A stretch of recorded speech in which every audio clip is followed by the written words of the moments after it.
Bismillah ar-Rahman ar-Rahim. A very good afternoon or morning, depending on where you're joining us, to all of you. My name is Zarif, and we are going to discuss, hopefully, for the next few talks, the question of transition in the world.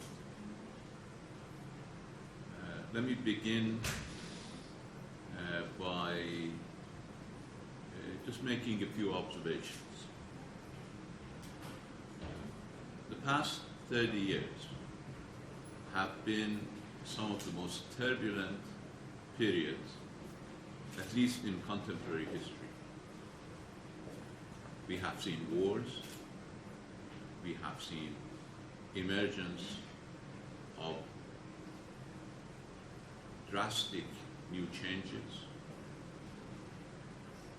and we have seen disasters in the international community.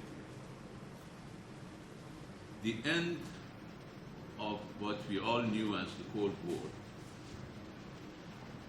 disturbed a familiar pattern for all of us, both practitioners as well as thinkers and analysts. We were used to a rather comfortable pattern of thinking and action during the Cold War. Relations were rather rigid in the international community. We all knew what to expect, more or less, and we all knew how to predict the future with some degree of certainty. After the end of the Cold War, some people thought that they had won the Cold War.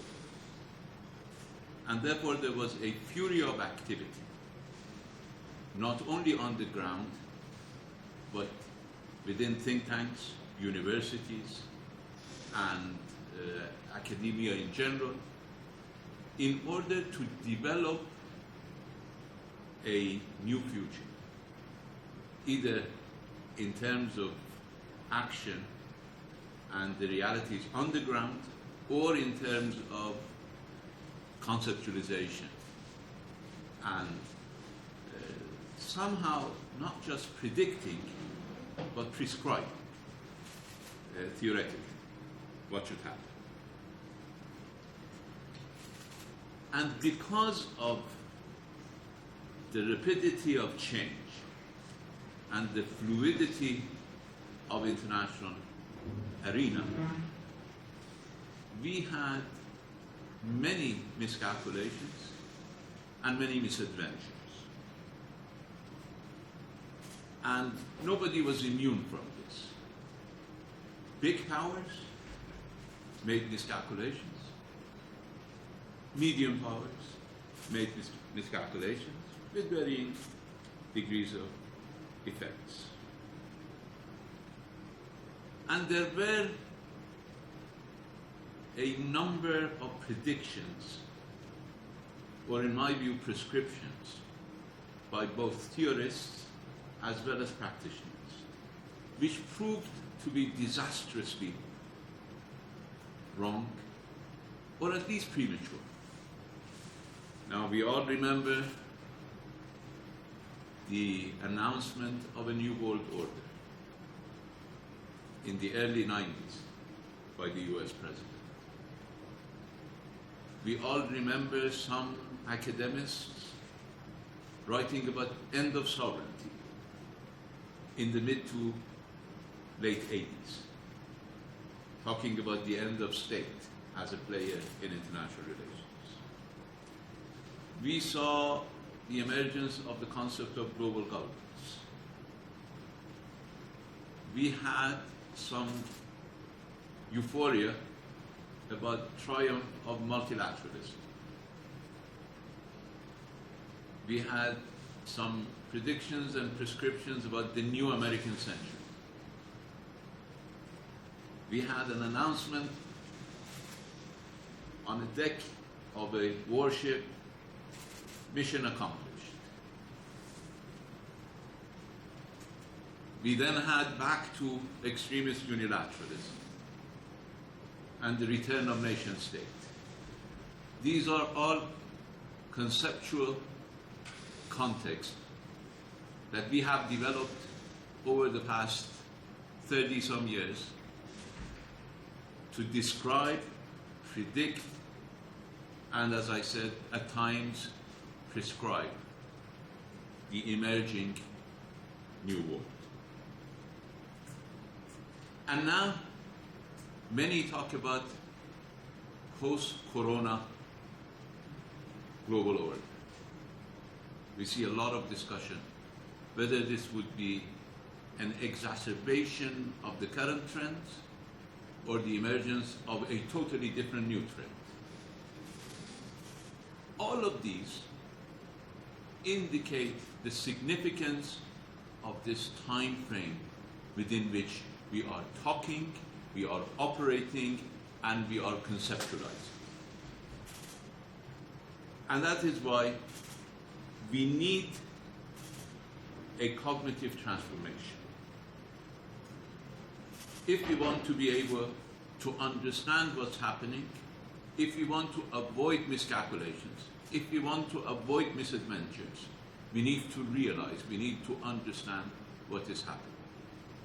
In reality, what we need to do is we need a realistic understanding, and more importantly, an honest articulation of where we are, where we want to be, and where we are actually going to be. Because sometimes we don't necessarily realize what we aim for, and sometimes we get more than what we bargained for. Just remember President Trump saying we spent $7 trillion in order to shape a new world order, and we failed. Now, in the next 5 sessions, we will be discussing, God willing, about a number of things. In this session, after this brief introduction, we will talk about the importance of transition, a brief historical background, the consequences and domains of globalization, and the role of theory and competing theoretical perspective. We may not be able to address all of them, but we will try. In our second session, we will deal with the characteristics of the transitional period, both in terms of conceptual transformations, the new concepts, and the new definitions of old concepts such as power, and theoretical challenges that we face. In the third session, we will deal with power shifts, both in terms of new sources and centers of power, new players, and the roles and challenges faced by old players. Hopefully, in the fourth session, we talk about the end of hegemony, global hegemony, as well as regional hegemony. We talk about the struggle of global powers, struggle of great powers, the emergence of new powers, what the Munich Security Conference described in 2017 as the post-Western world, and described in 2020 as a state of restlessness. These are important developments that we will discuss in the fourth session. And lastly, we will discuss about Iran and the changing world. Now, let me first talk about a historical perspective as we already discussed the importance of this global transition. Throughout history, we've had phases where the old order collapsed and the new order emerged. These phases usually were coupled with wars and a great deal of bloodshed. There can be different benchmarks for this transitional phases. Unfortunately, since international relations has been mostly a Western institution, and even probably more than a Western institution, an American institution, most of these periods are periods in Western history.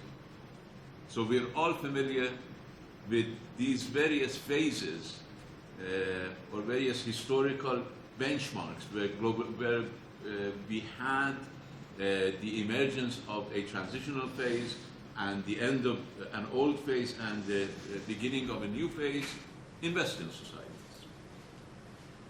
For the time being, we have to live with that. I believe these purely Western approaches fail to give us full recognition and full understanding of what is happening in the rest of the world, and that is why we need non-Western conceptualizations of this new emerging global order, because the new emerging global order will not be purely Western. We have 1648 Treaty of Westphalia, the emergence of nation-state as a unit of international relations, and the concept of sovereignty, and the absolute authority of the sovereign to rule within their territory. Then the next breaking point is the 1814-1815 Congress of Vienna, the Concert of Europe, and the emergence of a new global order we all recognize as the balance of power system. The failure of that system leading to the First World War, the end of the First World War, 1919, idealistic perceptions and predictions of the future world, attempts to end war, delegitimize the use of force, the 1928 Brian-Clough Pact of Paris, and other similar activities, the establishment of the League of Nations, and that's where we start the formation of the discipline of international relations, mostly, as I said, an American discipline. And most of these theories that have developed since then are Western-centered theories. Obviously, after a world war, the focus of both idealists as well as realists at that time was how to prevent war and how to maintain peace and security. There were different alternatives, different suggestions at that time, so theoretical conceptualization of the future world was based on both intellectual interest as well as national political interest. Then we have the Second World War, the failure of the system of the League, and the disasters that came about with the Second World War, and then the emergence of the United Nations, a more realistic, not in terms of realism versus idealism, but a more true to the realities of the day system of global institutions. Both the United Nations, Bretton Woods, others, a package that represented an understanding of what went wrong in the past. But that package also proved to be not working exactly in the direction that the forefathers of the United Nations and the Bretton Woods institutions predicted. We had the Cold War. Within the United Nations, basically, Cold War started both outside the UN in the outside world, as well as within the halls of the United Nations. And it ruled the United Nations for some 4 decades. The activities of the United Nations were ruled by the Cold War, and the international power struggle was ruled by Cold War. It was rather rigid. Of course, there were attempts to play outside the Cold War. The non-aligned movement, the Islamic Revolution in Iran, these were all attempts to bypass the Cold War rivalries, either based on non-alignment or based on the neither East nor West policy, or similar approaches that had taken place. But more or less, it was clear that there were frameworks, context for both action and theory. Those who tried to work outside that context faced serious challenge. A very serious example is the Iran-Iraq War, where at the height of the Cold War, everybody came to the assistance of one side, in spite of Cold War allegiances, in spite of where that particular country was placed in the Cold War rivalry, because a player was playing outside this framework of the global system. That's how rigid it was. At the height of the Cold War, everybody came to the aid of one side. The United Nations Security Council failed to address a clear case of aggression, even blamed to some extent Iran for the problems. And at the end, when Iran was making gains in the battle fronts, all 5 members, permanent members of the Security Council, the P5, came together and established this institution we know now as P5. Because in the past there were 5 permanent members, but there was not an institution of P5. After the Secretary General made a statement in the Islamic conference in Kuwait, he invited the 5 permanent members, and they started working on how to end the Iran-Iraq war without Iran being the winner. Why? Because Iran was working outside that framework. But that framework, which all of us used to recognize, not recognize as lawful, but recognized as reality on the ground, broke down. Probably because of Afghanistan, probably because the Soviet Union overexerted itself, probably because of the flaws within the Soviet system, within the Eastern Bloc. For whatever reason, it broke down. And that ended an era which has had a great influence on our mentality, on our way of thinking, and on our way of action. When I say our, I mean the global community, the international community. Maybe the Iranians were an exception, but the international community used to think within certain frameworks. We like to call it Cold War mentality.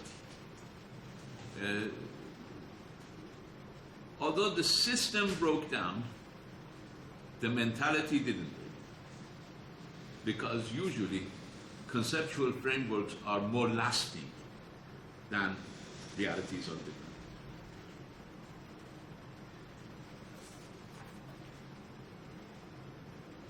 we started in 1990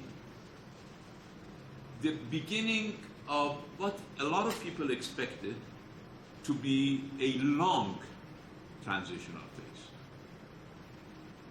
People believed that there would be a long transitional phase. There was at least consensus that the new order will take some time to emerge. But some people believe that this new order will be prefaced by an era of unipolarity. That is, the United States being the superior power. Well, there were reasons that helped create that misperception. First was the Iraq War. After all permanent members of the Security Council came together to end the Iran-Iraq War during the Cold War era, after the invasion of Kuwait, basically everybody joined the coalition that the United States had built in order to expel Iraq from Kuwait. Countries including Syria, for instance, were members of the coalition. Of course, Russia did not join actually, but it did not do anything to block. And that is why the misperception in the United States that a new world order had emerged was to the extent that President Bush Sr. In the General Assembly announced the emergence of a new world order. That was an important flaw, and as I will describe later, it had immense cost, both on the international community as well as on the United States itself. And then we had the emergence of globalization. Of course, globalization in terms of trade had started a long time. Probably, some believe, in the beginning of the 20th century. But globalization had reached new levels. Globalization had reached a new cognitive status. That is, we all understood, some sooner than others, that not only trade was globalized, but many other things were globalized. Maybe even security was globalized.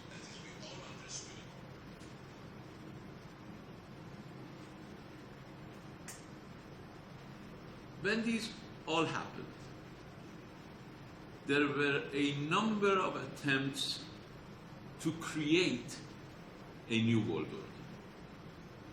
order, or to expedite a new world order, or to institutionalize certain advantages in order to make them long-lasting.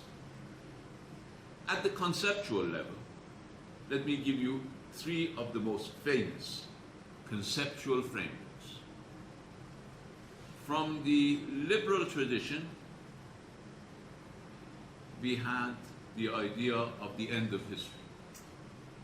That was the conceptual framework for a new American world order.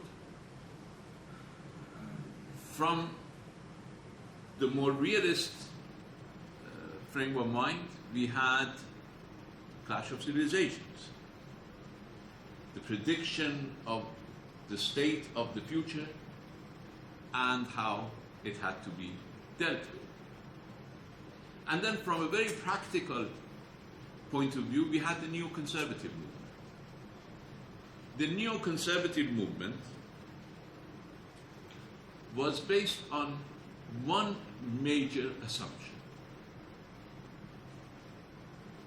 And it had a very direct impact on practice.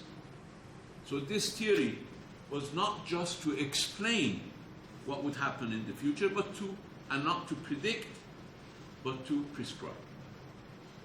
It believed, and it believes, that the primacy of the United States after the end of Cold War was not going to be permanent.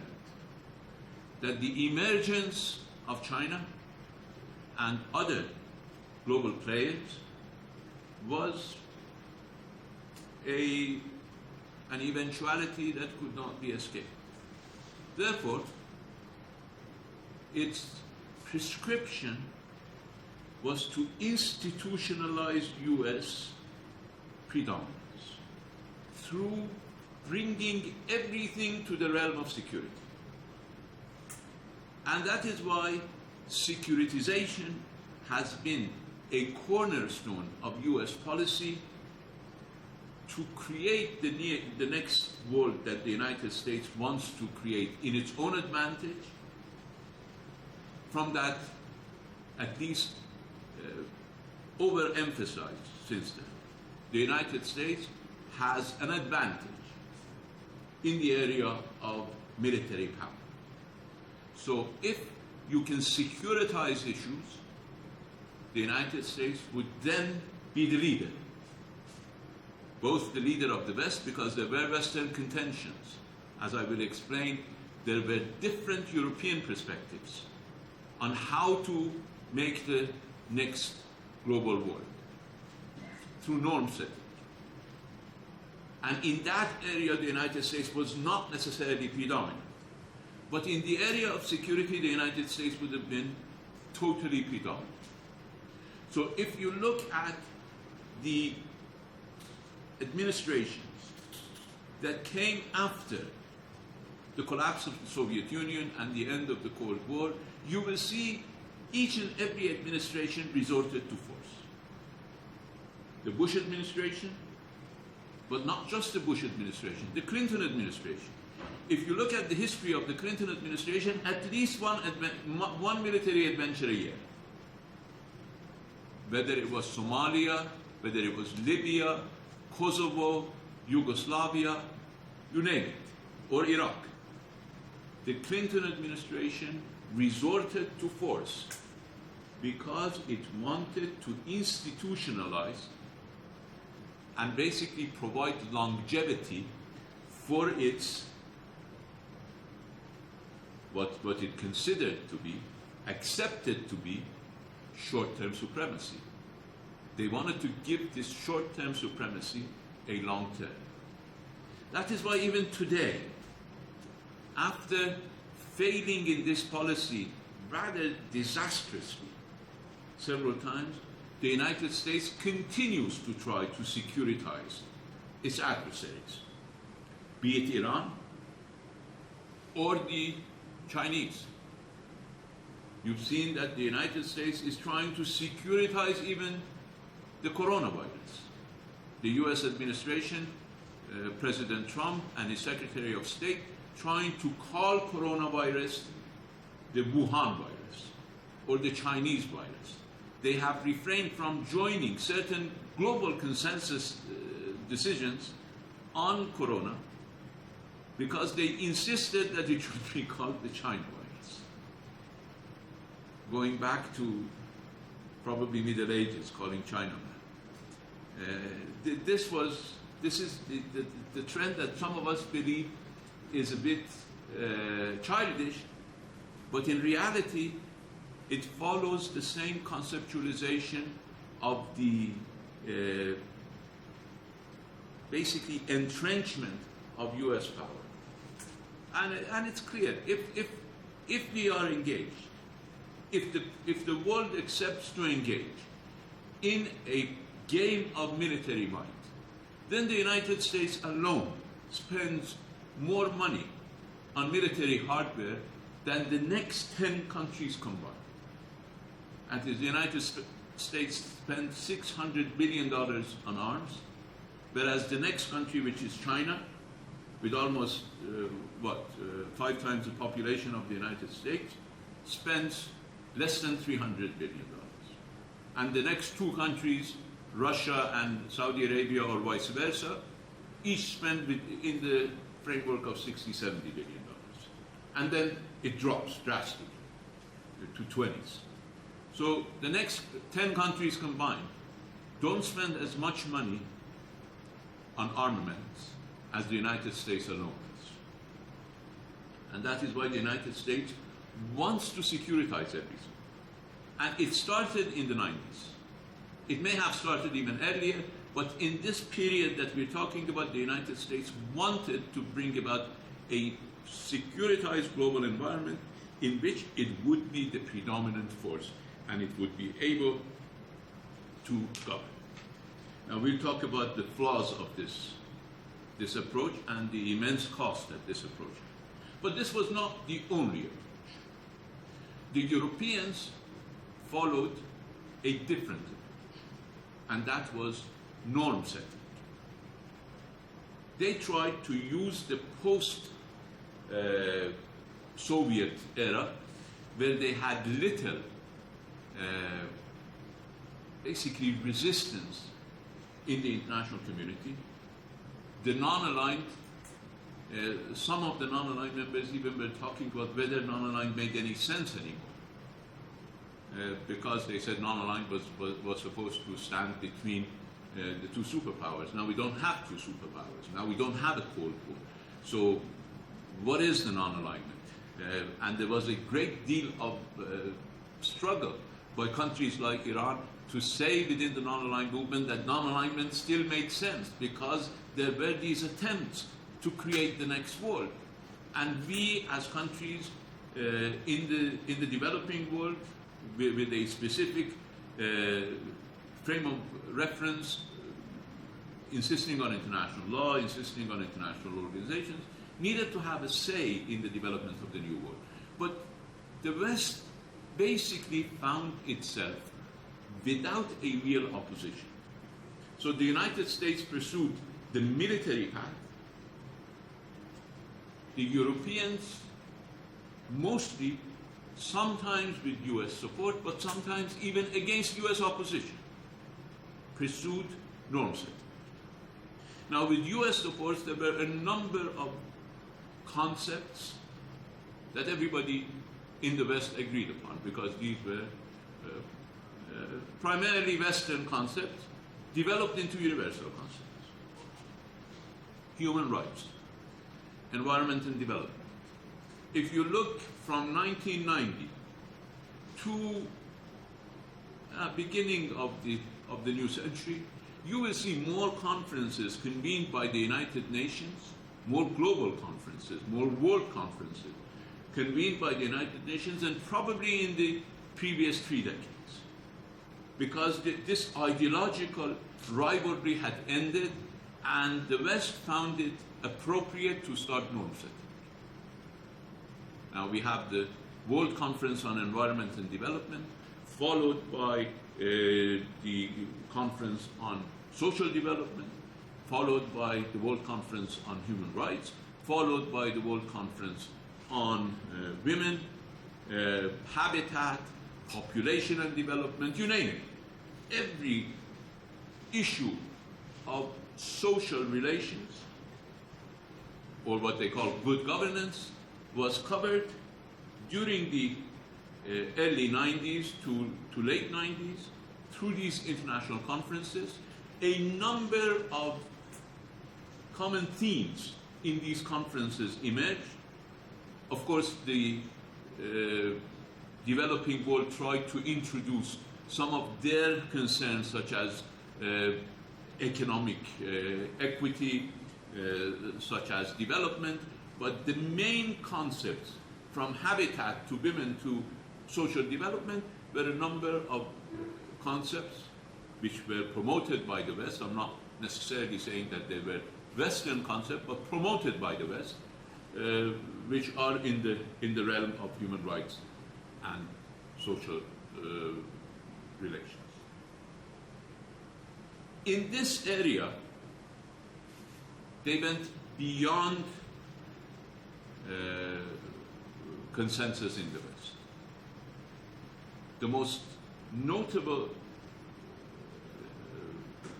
area of challenge within the West during this area was the issue of criminal responsibility. Europeans aligned themselves with Africans and Latin Americans to create the International Criminal Court against the opposition of the United States.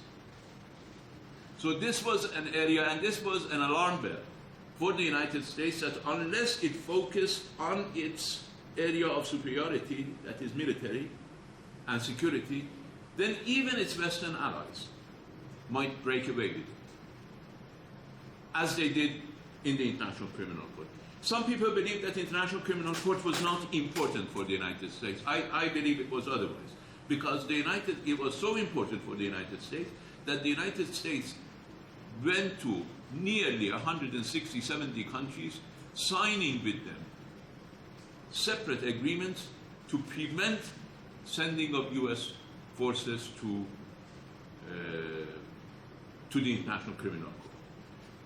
Now, recently, the United States has threatened to designate members of the International Criminal Court if they bring certain U.S. forces to justice. So that is how important this issue was to the United States. But nevertheless, it was approved. And it went to force. I mean, it is now an institution that is in force with the objection of the United States.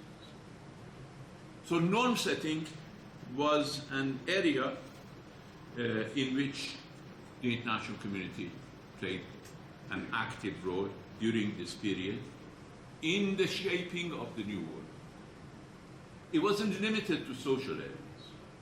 In the security realm, there were also serious norm settings. We had the Chemical Weapons Convention. The first protocol on the prohibition of the use of chemical weapons was in 1925. From 1925 to 1995, there were uses of chemical weapons, but there were no agreement on a multilateral treaty or a multilateral convention. But we had the Chemical Weapons Convention, one of the most far-reaching disarmament instruments. Then we had the indefinite extension of the NPT. When NPT was signed, it wasn't supposed to be indefinite, because countries who signed the NPT did not agree to the division of the world into nuclear haves and nuclear have-nots. They believed that this has to come to an end at a certain stage, and the nuclear powers had to abandon their nuclear weapons. That is why they gave it a 25-year lifetime. But in 1995, in the Review and Extension Conference, the West was able to break a consensus by the non-aligned, 118 members, a consensus by the non-aligned that only an extension based on a date for disarmament could be accepted. From 118 non-aligned members, because of this overwhelming situation of end of the Cold War and the emergence of what some believed was a new world order, 90 of the non-aligned countries joined the other side in calling for the indefinite extension of the NPT. And only 18, including Iran, were left to call for a time frame for denuclearization. These are important norm-setting developments that happened in that period. And finally, we see the MDGs, the Millennium Development Goals, where the developing world is coming back with using the United Nations in order to set its own agenda. Of course, with certain ingredients from the overwhelming atmosphere that was established at that time. Oh, I come to the end of this session. Let me just talk about miscalculations, and we will end here.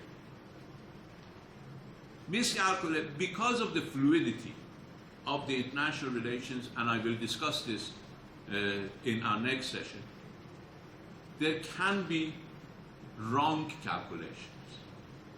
Sometimes these calculations are tactically correct, but they do not take into account the strategic changes following the end of Cold War. They still base themselves in Cold War mentality. The miscalculations by medium powers led to the disintegration of Yugoslavia. Milosevic made a serious miscalculation about the interest of the United States following the end of the Cold War.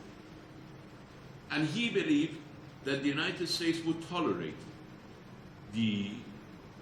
basically the takeover. And the US gave him reason for that. The US State Department made an announcement that Yugoslavia does not fall within the areas of vital national security interest for the United States. His miscalculation, which was a strategic miscalculation, not a tactical miscalculation, led him, strategic miscalculation in terms of not understanding the realities of the transition period, not only led him to become a prisoner, but led Yugoslavia to be disintegrated, and we saw one of the worst carnage in recent history in Bosnia and Herzegovina. We have Saddam Hussein, who believed this was the time. He was an excellent tactician. He even timed his invasion of Kuwait on a day that European holidays would begin, August 1st, and on the day of Ashura, when people in this region are mourning the martyrdom of Imam Hussein. So he used a very calculated time. He was also misled by April Glaspie, the US ambassador, who told her that she believed that it was not something that the United States would intervene, and it was for Iraq and Kuwait to address. That led to his demise and led to a disaster in our region for the last 3 decades. A miscalculation on the other side was also made by Gaddafi of Libya. These people were too aggressive, too assertive. He was too defensive. He made also a miscalculation. And that led to the disintegration of Libya and his own demise. So miscalculations do not necessarily need to be on the adventurous side. Miscalculations can also be on being basically submissive. That can be a miscalculation with disastrous consequences. The miscalculation by the United States, because they believed in the emergence of a new world order, because they believed that they should use their military power in order to perpetuate this into the next global order, they committed a major mistake of intervening. Military intervention became the norm in American global politics. And it's still the norm. In spite of President Trump said we have spent $7 trillion and not advanced U.S. interests, and he, during his 4 years, has spent another $1 billion in the same quagmire.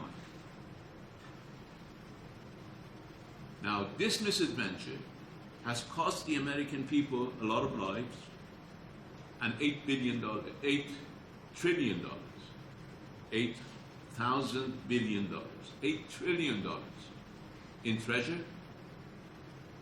but it has led to extremism in our region. It has led to terrorism in our region. The war on terror was in fact a breeding ground for terror, and we have seen that 2 administrations after the war on terror have tried to change that dynamic, but still are caught up with the same problem. I believe these are the results of either not understanding the realities of the transition, or attempting to prejudge the outcome, or attempting to expedite a desired outcome, and that has led to this disaster. That takes us to what we will discuss next time, and that is what are the realities of this change and how we can recognize it and have a realistic understanding. Thank you very much.